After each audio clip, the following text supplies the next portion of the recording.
নমস্কার সবাইকে, আশা করি সবাই ভালো আছেন। আমিও ভালো আছি। আজকে আমি রান্না করব মুরগির মাংস। মুরগির মাংসটা আমি হালকা ভেজে নিয়েছি।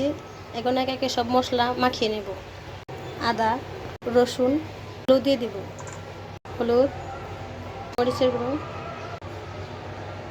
সরিষার তেল দিয়ে দিব, এটাকে মাখিয়ে নেব। তেল দিয়ে দিব, জিরাটা ফোড়ন দিয়ে দিব। এখন মাংসটা দিয়ে দিব।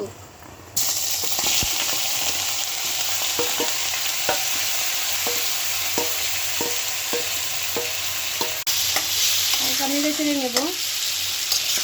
কাঁচামরিচটা দিয়ে দিব।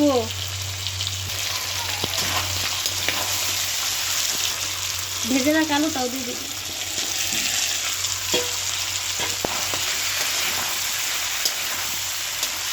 পেঁয়াজ দিয়ে দিব।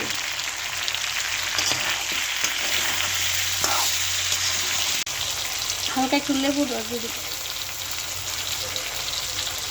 এখন ঝোলটা দিয়ে দেব।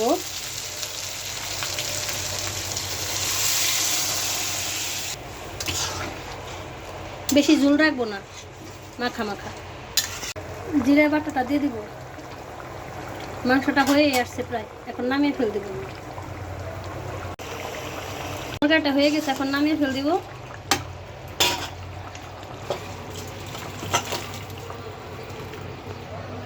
রান্নাটা কেমন হলো অবশ্যই বলবেন। ধন্যবাদ সবাইকে।